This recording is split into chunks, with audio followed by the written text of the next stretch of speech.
Welcome to the May 18, 2020 meeting. The meeting is now called to order. Please look at your screens of your devices and imagine an image of the flag is displayed. Has left the meeting. Please join me in the Pledge of Allegiance. I pledge allegiance to the flag of the United States of America and to the republic for which it stands, one nation, under God, indivisible, with liberty and justice for all. Thank you. Staff, will you please do a roll call? Yes, ma'am. Good morning. This is Danielle Arthur at HART. Director Williams. Present. Director Mechanic. Here. Director Kemp.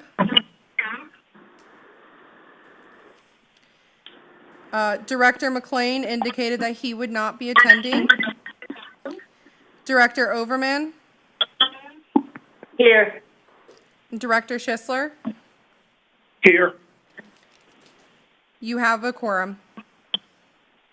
Thank you, Danielle. I'm going to ask the HART General Counsel, Julia Mandel, if she will read into the record rules for committee participation.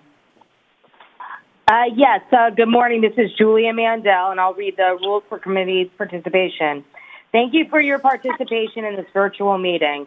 The change of meeting location from in-person at the HART Administrative Office to virtual meeting is pursuant to Executive Order Number 20-69, issued by the Governor of the State of Florida on March 20th, 2020, and Section 120.54 Florida statutes, which these executive orders have been continued through June 30th at this point. Due to social distancing, the boardroom and the e-board administrative offices is accessible for personnel facilitating this meeting. Please keep your devices and phones muted when not speaking. Muting the sound and microphone on your device helps avoid the feedback. Please do not enable the video camera on your device and discontinue all personal conversations during the meeting. Please follow along with a copy of the meeting agenda and meeting materials sent via email. All presentations will be shared on screen while presented. Roll call will be taken for attendance and voting by HART staff. Quorum and voting results will be announced. Please wait to announce your attendance until your name is called during roll call. It is very important, though, that you assure that you answer the roll call vote. Otherwise, you will need to be deemed absent at vote. There will be an opportunity for members of the public who have pre-registered with HART staff to provide comments. General Counsel will read the public comment participation rules when appropriate. During the meeting, please wait until the chair asks for comments on questions from the committee or board members for each agenda item and the meeting progresses through the agenda. When you want to provide a comment or ask a question, please signal that you want to speak by activating the hand button, which is in the white circle next to your name on the screen. The hand will turn blue when activated.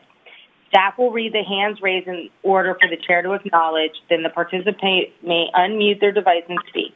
Please speak your name before comment so that we can record who is speaking. Presenters, please note that all presentations will be controlled by the HART staff. Ensure that you state your name, title, company, or organization for the record, and please stay next slide when needed. Staff will progress through the presentation. Thank you. Thank you, Ms. Mandel. I would like to draw everyone's attention to page 3 of the packet to review the Operations and Safety Committee roles and responsibilities provided for your information. The next agenda item is approval of Operations and Safety Committee meeting minutes from April 20th, 2020. Is there a motion? This is Commissioner Overman. I move to approve. Thank you. Is there a second? Second, James McCann. Okay. Staff will take vote by name, please. Thank you. This is Danielle from HART. The motion was to approve the May 18th, 2020 Operations and Safety Committee minutes. It was made by Director Overman, seconded by Director Mechanic. Please say yay or nay after your name is called. Director Williams? Yay. Director Kemp? Director McLean is absent. Director Mechanic? Yes. Director Overman, Yes. and Director Schisler. Yes. The motion passes 4-0. Thank you. Thank you, Danielle. We will now move to our next agenda item, and is the public comment. HART General Counsel Julia Mandel will read the record for the rules for public participation, please.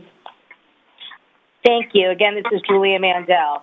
The board welcomes public comment about any issues and concerns and has made provisions to allow for virtual public comment. Public comments offered virtually will be afforded equal consideration as if they were offered in person.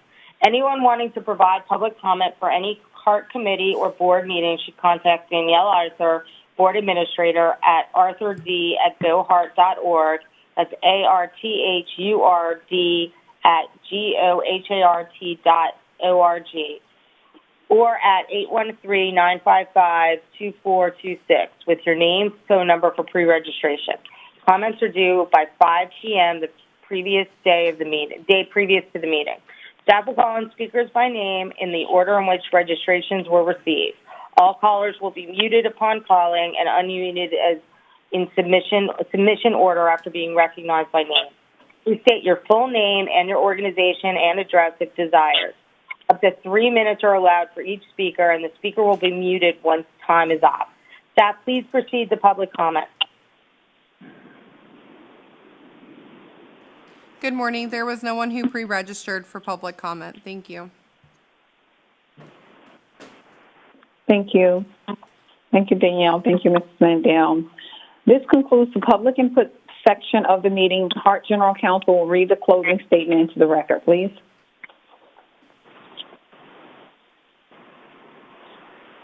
Yes. Thank you for sharing your comments and participating in the virtual meeting. Please continue to listen and view the meeting on the HART YouTube channel at www.youtube.com/user/HART Transit. Please note that when public comment call is ended, a brief prompt will play, but no meeting participants will be disconnected, so please disregard the prompt. Thank you. Thank you. Go ahead and close any public comment that you have online. Thank you. Thank you. We are moving to presentations. Mr. Bracken, you are recognized. Thank you, Madam Chairman, committee members.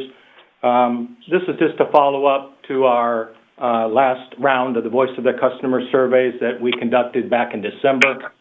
We are a little late in getting it to you. There's been quite a few things on our agenda that,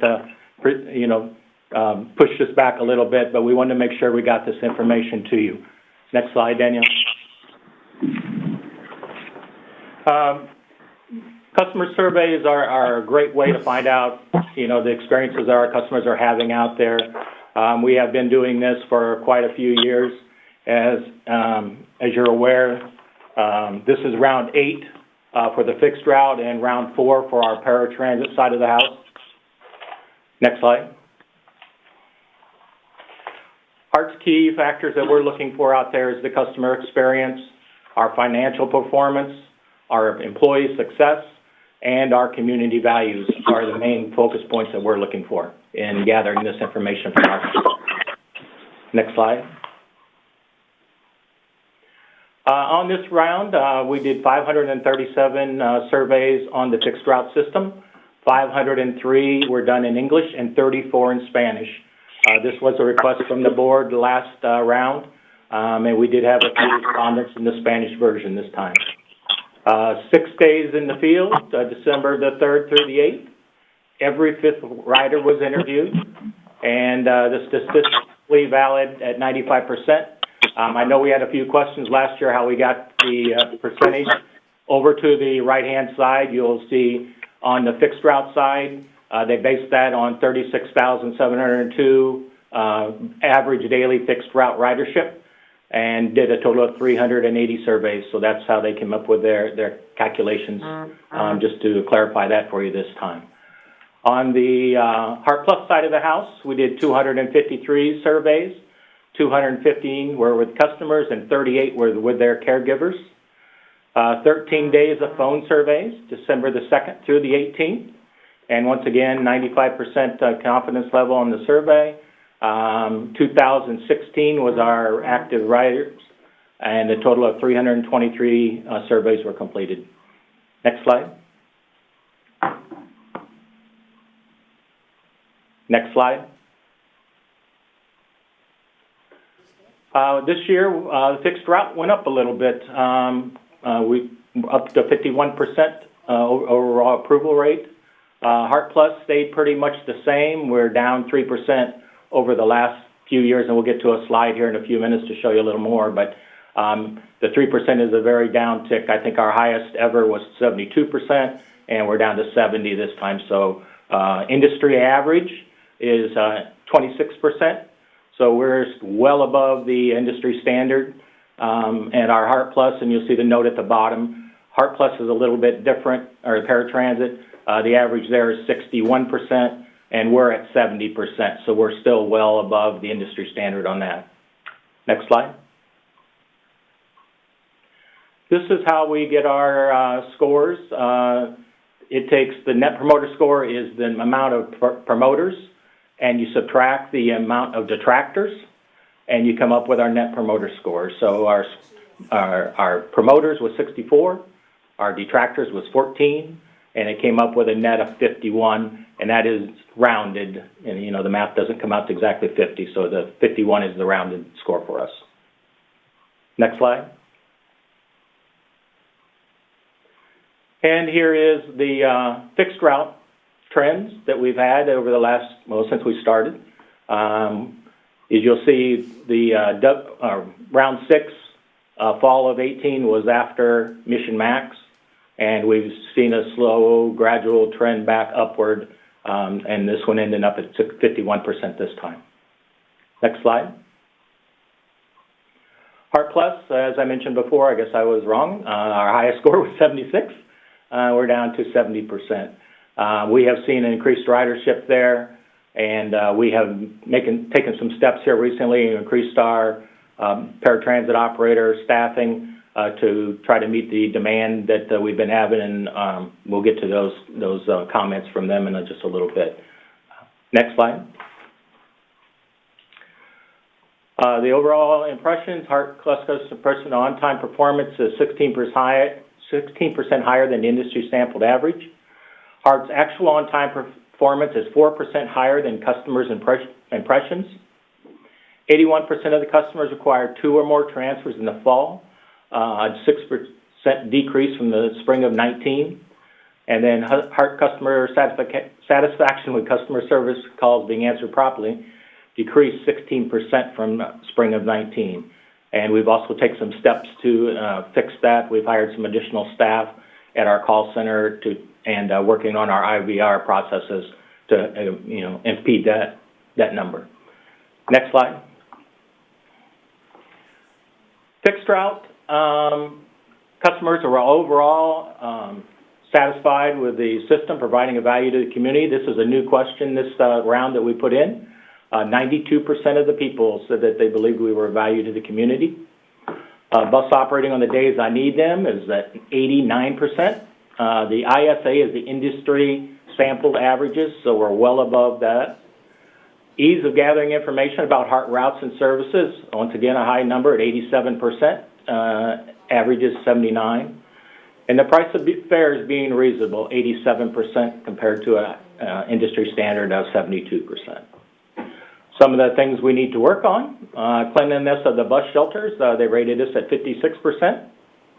Still above the industry standards, but it is one of our lower scores. Bus cleanliness, 65%, 60 to the industry sample. And our on-time performance, 69%, and the industry standard is 62. Next slide.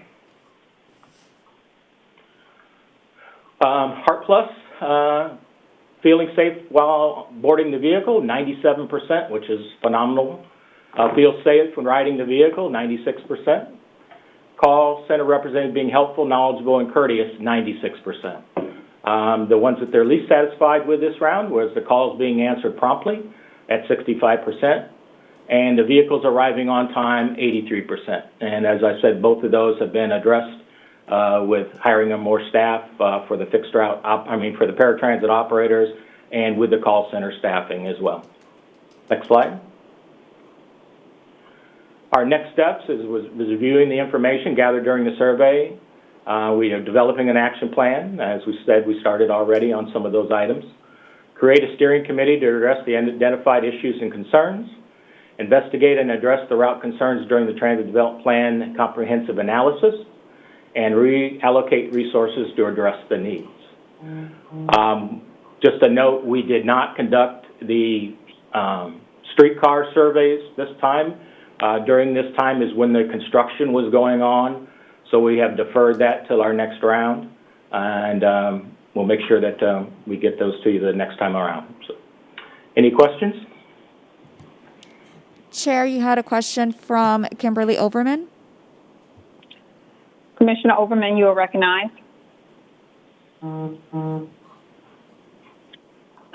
Sorry about that.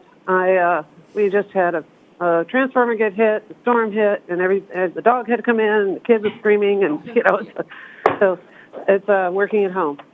I did have a question, and thank you very much for your report.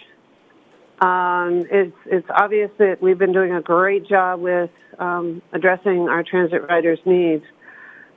This report is as of December, and the world has changed pretty significantly since then. I'm curious if we've done any surveys of those that are riders or historically have been riders buying bus passes or things like that, because I do know of very diligent.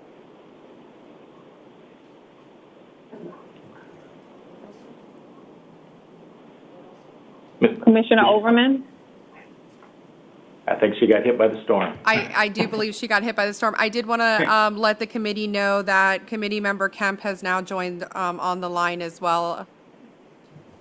And Chair, Thank you. Director Kemp does have a question. Thank you.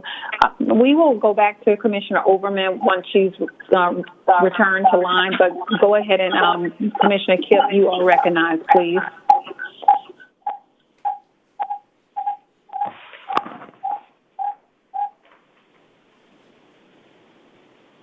Commissioner Kemp, you're recognized.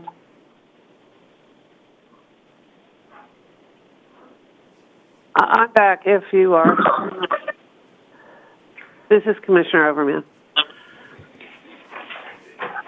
Okay, Commissioner Overman, you may proceed. Sorry about that. I hope everything's okay at your home. Yeah, we just got settled, but it all hit at once. Sorry about that. No as I was saying, it's a great report. It's obvious we're doing a great job of addressing our transit riders' needs, and the survey results, reflect that, and that's great. The challenge we have is the world's changed a lot, and I don't know when I got cut off, but I do know of diligent transit riders that are concerned about the Sunday-only schedule, especially for our first responders and hospital workers, and that's causing them some hesitation about riding the buses because they're not getting there when they need to get there really early in the morning or working late. So, and we're going to address that. We're going to have employee shortfalls, I'm sure. But as we go into the next meeting or next agenda item into hurricane season, I'm curious about what our long-term strategy is about maintaining somewhat of a more broad route than the Sunday route. And have we actually surveyed our ridership or those that buy bus passes to see if they are in fact being impacted by the reduction in service? Good morning. Yep, good morning. This is Ruthie Reyes-Barkard, Deputy Chief of Transportation. Thank you for the question. Something that we are all diligently working on through this process is monitoring the ridership from day to day, whether it's Saturday level of Saturday service, Sunday, or weekday. We're continuing to see a common trend as we stand, but we are planning for how to move forward and reintroducing service as ridership continues to grow and our attendance starts flattening and coming back to within range that we could support more level of service. We continue to provide the extra plug buses that support the local routes where we see normal higher ridership even on the current environment where we're seeing about 60% than usual lower ridership numbers. And then, of course, the attendance, and that's, it fluctuates. We saw some days where it dropped back to a more manageable range, and then we saw it again spike up as we approach the weekends.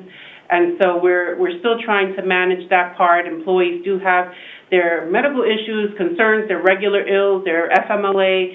Now with the CARES Act, also we are addressing those that have child care needs and or attending to family members. So all of that is in consideration in terms of the level of service that we can put out there. And then, of course, going into the hurricane season, I'm sure Mr. Malloy is going to give you a presentation about how HART is going to be managing that. But when we run our, just as an FYI, when we run our evacuation route, should there be a storm that required that level of service, we would be able to populate that with additional buses in order to provide more frequency on those particular routes that we have. There's 10 evacuation routes, and we can support that with additional vans as well. Our current environment allows for us to have all employees as essential employees versus the limited staff that would be considered just for hurricane evac. So we're sort of trying to cover all the bases with that. Thank you.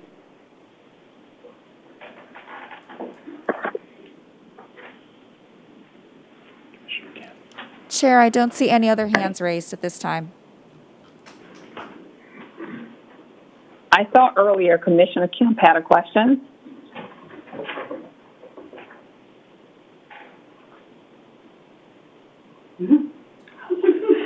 Hi, Dexter. Okay, so. Excuse me. Okay. Commissioner Kemp. No, I had just said I just wanted to let you know that I was in the meeting. Thank you. Danielle, are there any other questions? No other questions at this time, Chair. Okay, I'd like to ask a question of Mr. Bracken. Mr. Bracken, thank you so much for this survey. Certainly, in light of everything that's been going on, you can see that we have higher ridership, and then the surveys have a slight dip, but they happen to be higher than the overall average across the board. So my question, couple questions. Did we complete more surveys this session based on the number of riders or in comparison to last time? I believe, if I remember, I think we did 518 surveys last round. So I think we're just a small increase. Don't quote me on that, but that number comes into my head. So it's just a small uptick of the number that we did the previous round. Thank you. And then in regards to the cleanliness of the bus and then the bus shelter as well as the bus, is there any additional information that you have anecdotally that we need to care for in that situation? Because I see that as one that we could fix right away.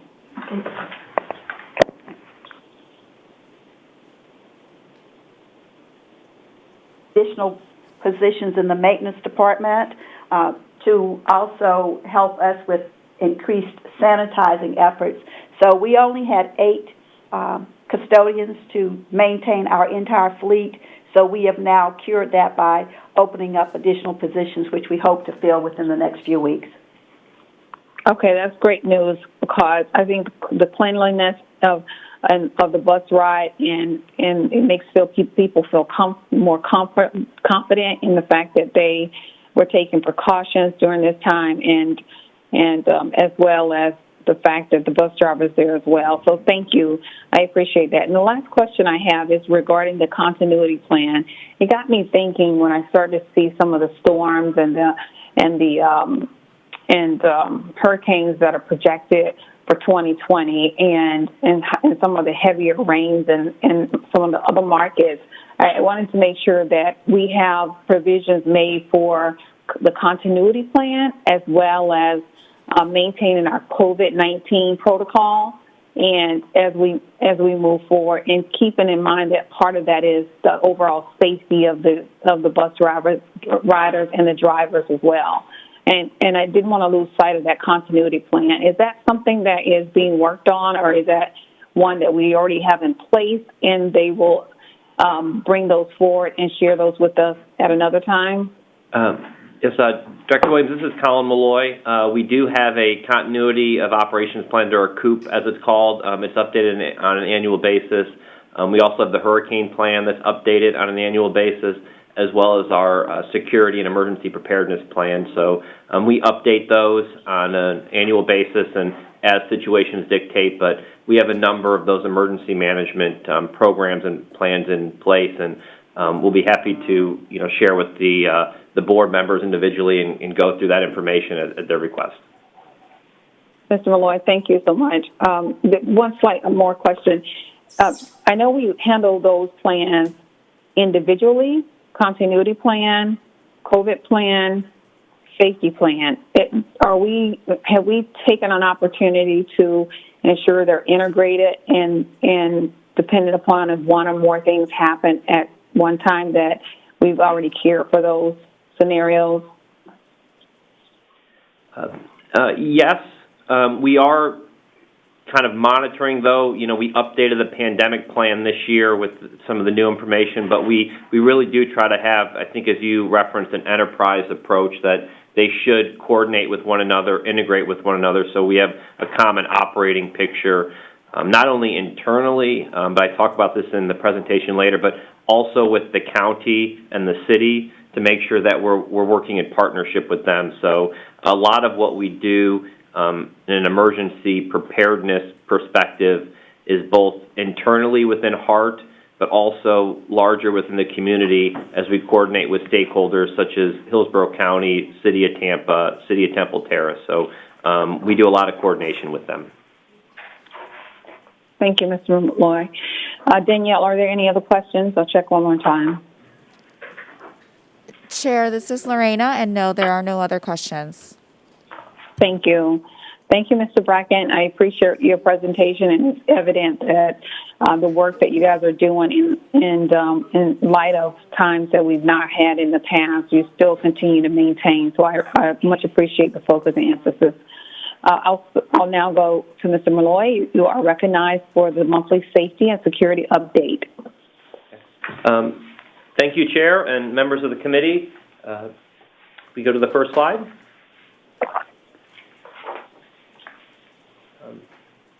So today I will be giving a analysis of our March accidents, and then talking about March verbal and physical altercations. Also talking about our action items, then any questions that you may have. Next slide. So in the month of March, this slide shows the breakdown of the number of bus accidents, paratransit, as well as streetcar events that we did see. Overall, March, the accidents remained pretty stable in terms of what we've been seeing. One of the things is there has been a slight reduction in our fixed object and mirror collisions, but they're still trending a little bit higher than we would like. We are constantly reviewing that. We have a performance analysis committee of how do we bring down those fixed object and mirror collisions, as overall, annually, those represent the largest type of accident types that we see.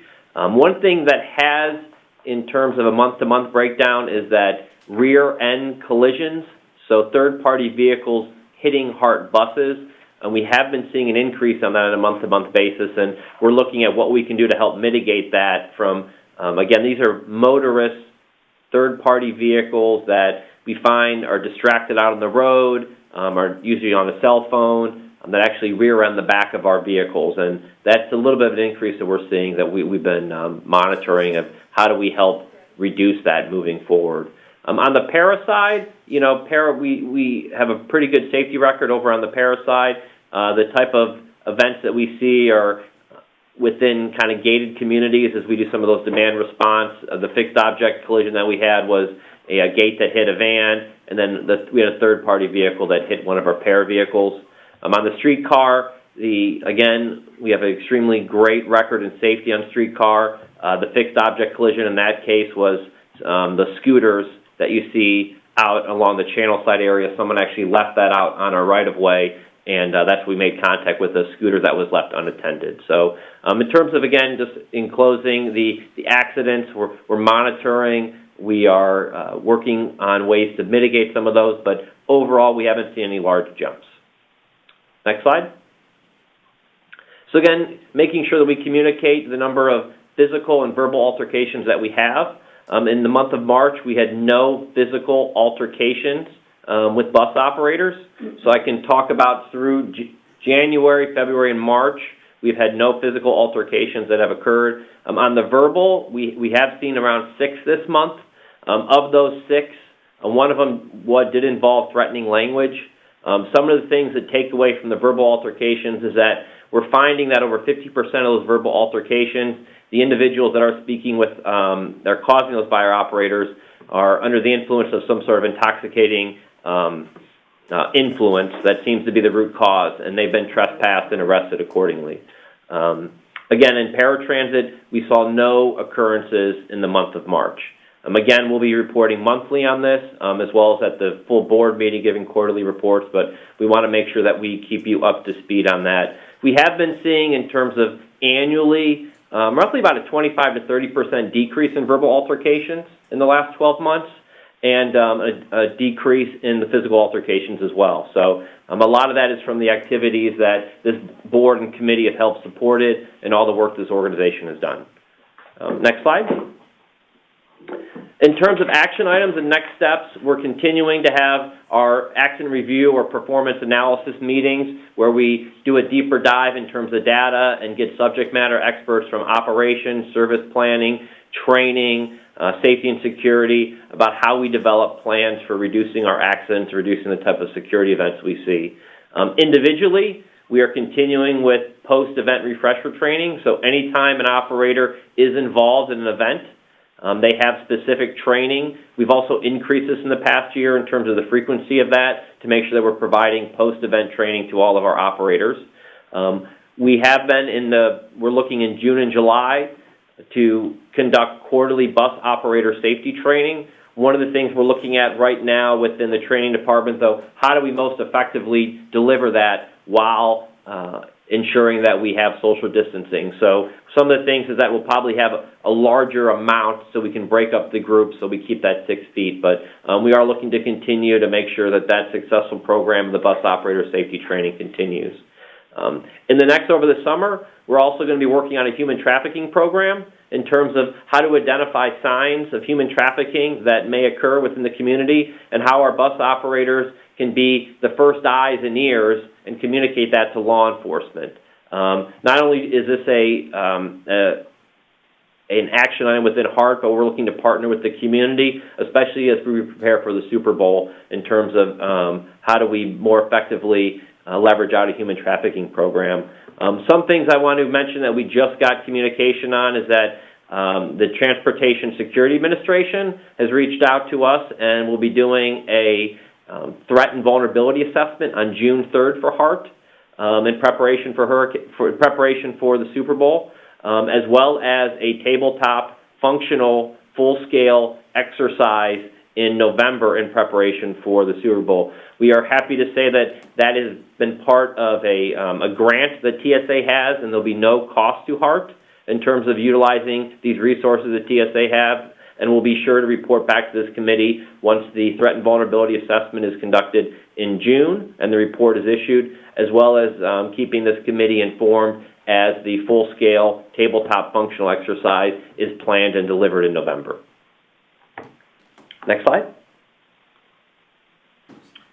Again, that concludes my report. Any questions as it relates to the monthly safety and security events, I'll be happy to address. Chair, I do not see any hands raised at this time. Thank you. Mr. Malloy, as always, you always give us a very thorough overview of the safety and security update. I thank you for that, and it's just important that we get the details. I do have a few questions for you in regards to fixed objects. I think there were 15 of those, and that's the highest number of incidents. Is there a mandate that they walk their bus and around the bus and put down their cones when they get off of the bus and pull over, and then when they pull, then they have to walk back around again and pull those cones back in. Is there any expectation such as that?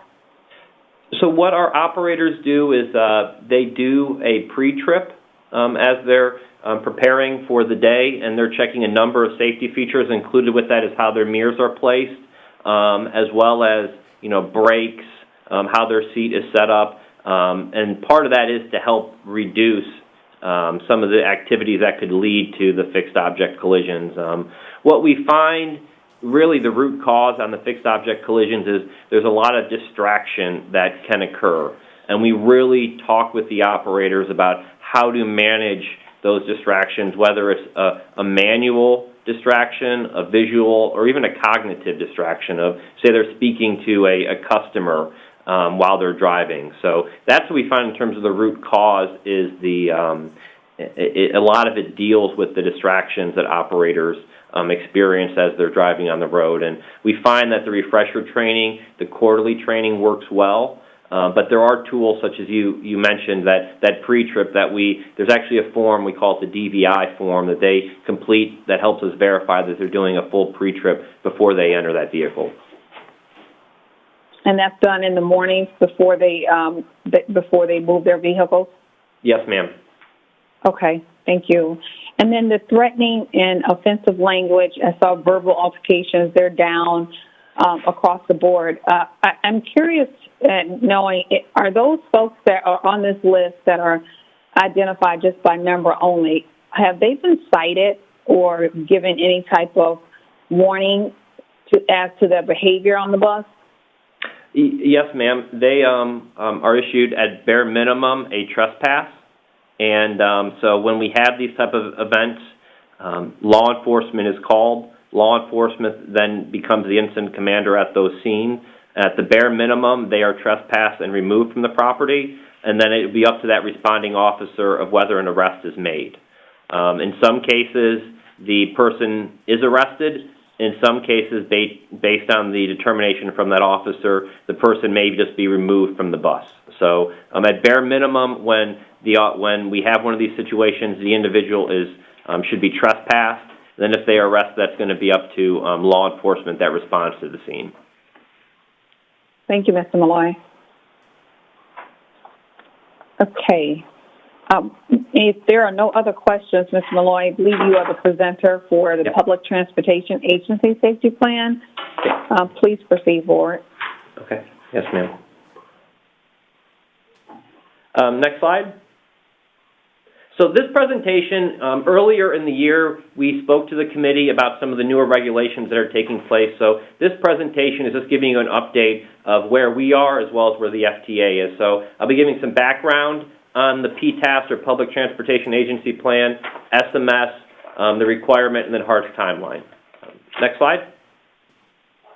So just some background. The Public Transit Agency Safety Plan, this is a federal requirement that all transit agencies have to adhere to. The compliance date for that was originally July 20 of 2020. Due to COVID, FTA has pushed back that compliance date to December 31st, 2020. So we just wanted to give an update to the committee that this requirement has been pushed back. Next slide. Again, the PTAS talks about what's called safety management systems. It's the new framework upon which transit agencies' safety programs must abide by. That talks about safety promotion, risk management, and overall commitment vis-a-vis the safety management policy, as well as how you measure, mitigate, and monitor it through safety assurance. Next slide. Key things within the plan is that it must address all requirements that the FTA has put in. You need to identify a chief safety officer at the executive level. Has joined the meeting. The plan has to be signed by the accountable exec. And one of the new things is that this plan will have to be approved actually by the agency's board of directors. And on the next slide, we talk about the timeline, just so you guys are, just so the committee is fully briefed on what HART's internally working on. Next slide. So again, HART has conducted a gap analysis in terms of preparing with it. We've developed a transition plan as well as the actual draft plan itself. In June, we are providing the draft plan to FDOT, our State Safety Oversight Office, so they can review and give any comments back. Through July and August, we want to do employee outreach on what the new plan and the requirements entitle. We will then come back to this committee in September to brief you on the actual plan and formally propose that we move forward with it in line with the timeline. Going to the board in October, and then we provide it to FDOT and FTA in December. So we wanted to just provide you the timeline on making sure that HART is abiding by all these compliance things from FTA. Next slide. And then I'll be happy to address any questions you may have. Again, this presentation was simply to update you on FTA's change with this new regulation and letting you know what our new timeline is. Chair, I don't see any hands raised at this time. Thank you. Thank you, Ms. Malloy. And if you will proceed forward, because I believe you are the presenter for the hurricane preparedness update. Yes, ma'am. Thank you. So in this presentation, we wanted to provide this committee an update on our hurricane preparedness as well as the activities this organization is taking as we enter hurricane season. Next slide. So I'll be talking about partnerships and how we prepare, how HART does its regional coordination, talk a little bit more about specifically what's in the plan, and then our timeline again as we move through the season. Next slide. So preparation and partnerships are key towards how we prepare for the hurricane season. One of the things, as it was mentioned earlier, is HART has a number of plans. Those are updated on an annual basis and shared with staff. We also have a number of MOUs and agreements through different stakeholders, such as Hillsborough County, FTA, FDOT, but even partners such as USF. One of the things within our plan is that in the case of flooding, HART will move portions of its fleet to protect it for recovery phases, and part of that movement deals with MOUs such as parking those buses at locations such as USF or Hidden River. And we also, once those plans are updated, we have a whole series of training that goes out to both maintenance staff, bus operators, admin, operations staff to make sure that we're prepared for any new challenges that come up into that season. We communicate in terms of how that information goes out, how we would talk to the public, as well as our employees, and then some of our deployment strategies. Next slide. So we wanted to provide the committee just a brief breakdown of how hurricane transportation works within our region. There are really three entities that work hand in hand within Hillsborough County: HART, the school board, and Sunshine Line. HART, under the plan, deals with fixed bus route evacuations. As you can see on this slide, this gives a breakdown of some of our evacuation routes. Hillsborough County School Board takes the lead in a number of the unincorporated areas in terms of moving people to shelters. The special needs population within the community, the Sunshine Line is the lead, and then any of the entities or individuals that need basic life support trips, the ambulance providers such as AMR, TransCare, Sun City Rescue Squad, they take the lead in those trips. So collectively, we work as one group in the the evacuation working group to help make sure that all members of our community are able to get to a sheltering location in the event of a hurricane. Next slide. So specific to HART, we have a progressive service reduction based on weather conditions, and we have that as level A through level D. Level A is our traditional service. As the weather starts changing specific to wind, and we move to a Saturday level of service, we also look at routes such as the 20, the 24, and the 75. Those will be discontinued.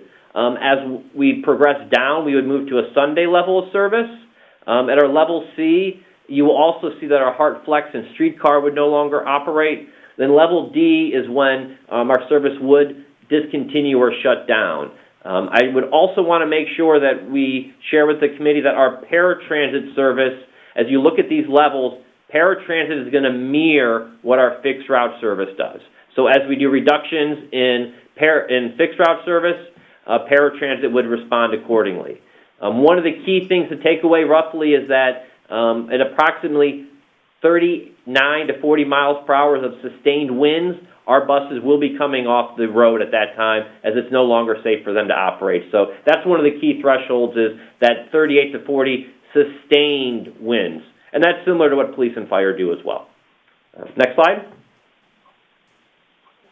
Again, our timeline is that we continue, it's year-long coordination with Hillsborough County EOC, the school board, and Sunshine Line. We're partnering with them with a lot of exercises. There's been a lot of focus of how COVID is going to affect hurricane plans. We've been focusing on the transportation aspect of that, but I know that the EOC is looking at what their sheltering operations look like and how they help protect those vulnerable communities. Again, we've updated our hurricane plan and reviewed those routes with all stakeholders. We're doing employee training at the end of the month in May here. We'll be doing some WebEx, which will be new for us based on COVID, of how we do that training. We have a tabletop exercise scheduled for the end of May as well, where we're going to role play a number of these new scenarios and make sure our staff is prepared going into hurricane season. And then June through November, we're actively monitoring. We're staying in communication with our partners, and we'll be responding accordingly. Next slide. So again, that's a quick overview of our hurricane plans. We have members of the operations team here as well, and we'll be happy to address any questions you may have. Thank you. Are there any comments or questions by the committee from members for staff? Committee member Schisler has his hand raised. Thank you. Mr. Schisler, you are recognized.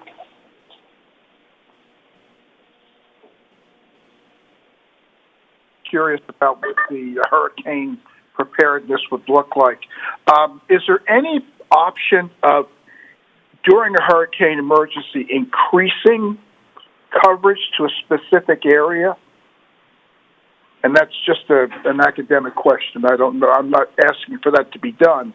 It's just, if in the event of additional evacuations from a specific area, could more assets be deployed there than just normal routes? Yes, sir.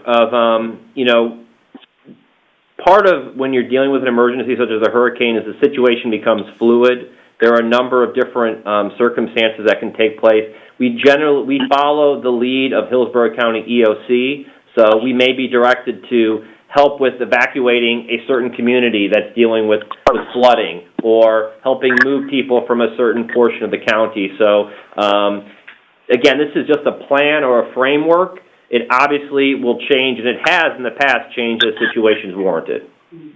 Right, understood. Okay, good. Thank you. Good presentation. Chair Williams, committee member Kemp also has her hand raised as well.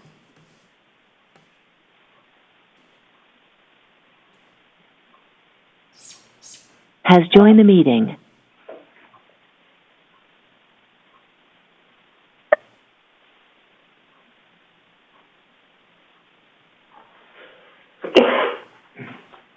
Hello?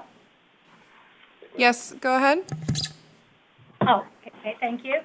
I was waiting to be recognized. I have a couple of questions. Thanks for the presentation. When you said level of service C on Sunday with the 4 routes, is that what we're in right now? Yes, ma'am. Okay, I was just curious about that. A couple other things. I thought that was interesting. I did not understand or know. I was pretty involved in watching Hurricane Irma and how that happened vis-a-vis HART. And I didn't really know that the school buses are the school services. I know that they've been vaccination centers. Do they also do a lot of, bus service in the unincorporated county? Yes, ma'am, you're correct. A number of the mobile home communities as well. The school board does a number of those trips. Yes, ma'am. Okay, because I knew we were doing some of that also. One of the questions I had, you spoke about the unincorporated county, but then I noticed on the map it was a gray line going down the coast because it's obviously the coastal areas that were looking for evacuations. And that's a HART bus route, it looks like, on there that wheeling down 41 during an emergency? The school buses are higher. Yep. Commissioner Kemp, you broke up a little bit. Could you repeat your question? I'm sorry, ma'am. Sure. You had said that the school buses were in unincorporated county, but in the area of unincorporated county that goes down Gibsonton and Apollo Beach and Raskin, it looked like there was a bus service at its HART running through on 41. Is that accurate?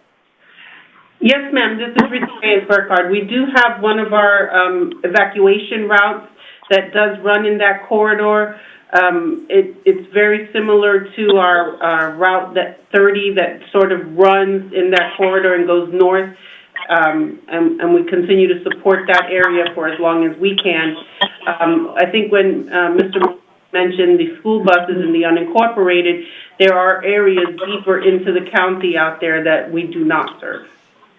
Right. Yeah, no, that all makes sense. I knew that we had, and the coastline is obviously the place where it's most critical and where the most evacuations take place from. My other question is about the Operations Center. Actually, about the streetcar. I know that during Irma, first of all, there has been much fear that the Operations Center would be flooded. And right now, I know we have money from FDOT, at least for the stormwater system, and also us. And what is the status of that in terms of what's being done at the Operations Center to protect in the storm right now? Or how will that be before this summer? In terms of, so the Operations Center is based out of our 21st Avenue location. One of the things is we do have alternate locations in terms of if there were to be flooding here at the Operations Center, but we are focused here in terms of where dispatch is at 21st. Right, that's what I'm talking about, the Operations Center at 21st.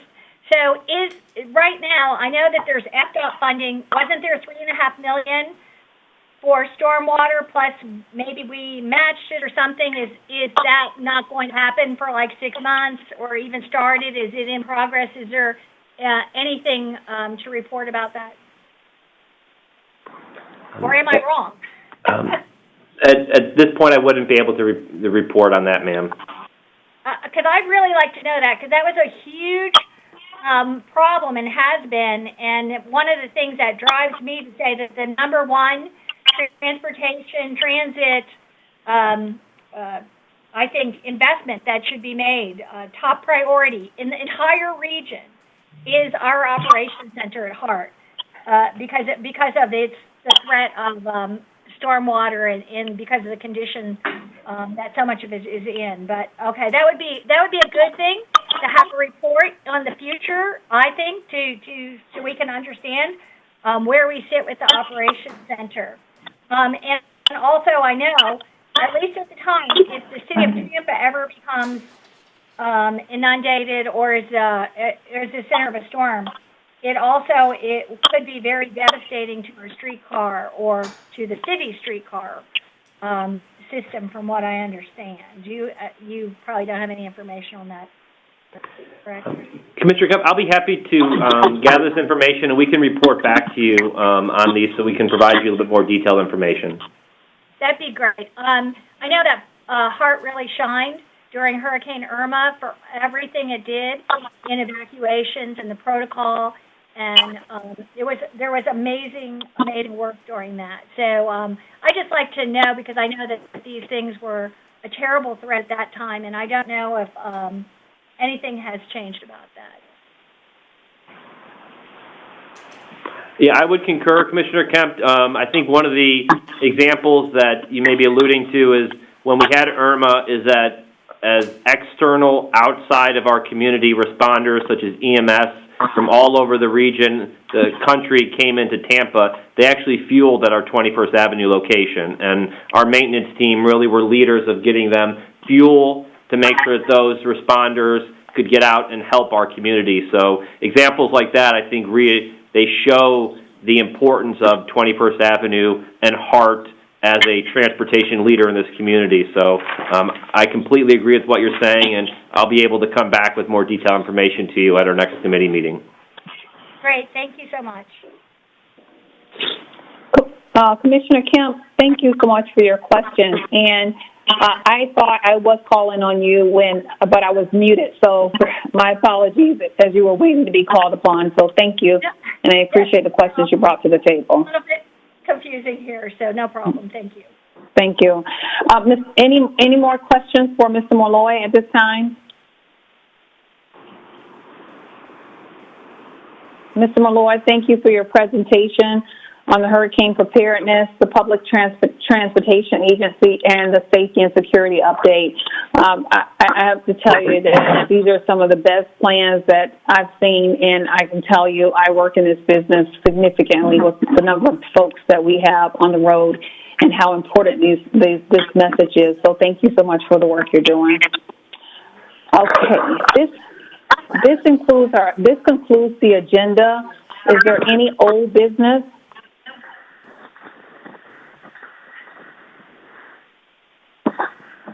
Is there any new business? Hearing none, the meeting is adjourned. Thank you. Those of you that are that do attend the strategic planning